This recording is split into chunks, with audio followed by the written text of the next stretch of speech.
Sebelumnya buat teman-teman yang belum subscribe channel Keluarga Petani Indramayu, silahkan subscribe.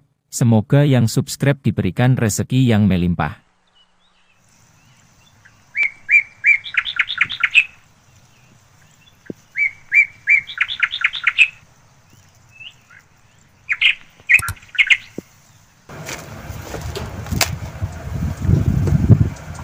Assalamualaikum warahmatullahi wabarakatuh. Berjumpa lagi di channel Keluarga Petani Indramayu, channelnya Wong Dermayu. Nah, semoga teman-teman pada hari ini masih dalam keadaan sehat walafiat dalam segala rutinitas dan juga aktivitasnya, diberikan kesehatan jasmani dan juga kesehatan rohani.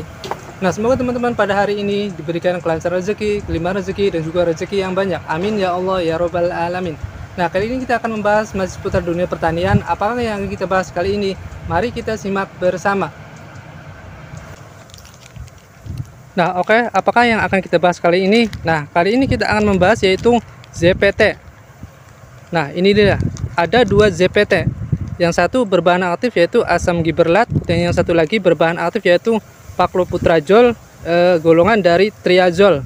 Nah, ini dia bahan aktif yaitu pacloputrazol dan juga Gibgro dengan bahan aktif yaitu asam gibberellat. Nah, maksudnya dua ZPT ini sangat sering sekali digunakan oleh para petani. Dua ZPT ini sangat sering sekali digunakan oleh para petani, terutama di masa vegetatif dan juga di masa generatif. Nah, kita akan bahas keduanya ya. Nah, kedua ZPT ini adalah kedua ZPT ini adalah ZPT yang sangat bertolak belakang antara ZPT 1 dengan ZPT yang satu lagi. Nah, kalau ZPT ini adalah zat penambah tumbuh atau zat perangsang tumbuh. Nah, kalau ini adalah ZPT yaitu zat penghambat tumbuh.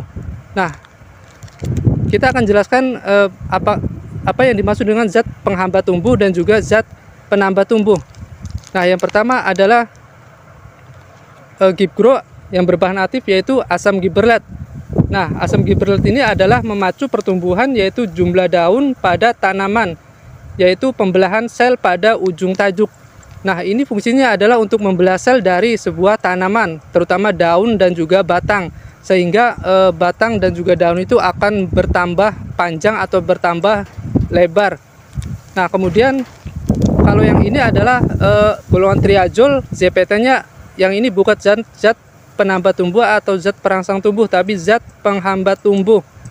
Nah, zat penambah tumbuh ini adalah yaitu untuk menekan pertumbuhan vegetatif sehingga mengurangi pemanfaatan hasil fotosintesis bagi pertumbuhan panjang ruas tanaman. Nah, ini adalah malah kebalikan dari yang gibberellin atau asam gibberellat. Kalau yang ini adalah untuk membelah sel, kalau yang ini adalah untuk menghentikan sel atau menghentikan pertumbuhan. Jadi kalau kedua ZPT ini dicampur, ini akan sangat bertolak belakang. Maka ketika kita mengaplikasikan dua ZPT ini harus satu-satu, ini dulu atau ini dulu. Jadi jangan digabung. Nah, kalau digabung maka ini akan bertolak belakang, akan ada salah satu yang kalah. Entah itu ini yang kalah ataupun yang ini yang kalah. Nah, maka dari itu teman-teman para petani harus menggunakan salah satu saja dari ZPT ini. Tergantung situasi atau kondisi di mana kita mengaplikasikannya.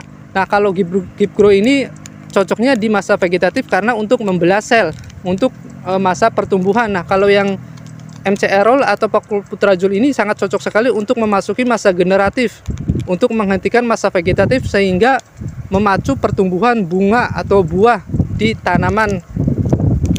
Nah, apakah Gibgro ini bisa digunakan masa generatif? Nah, tentunya bisa, tapi kapan waktunya?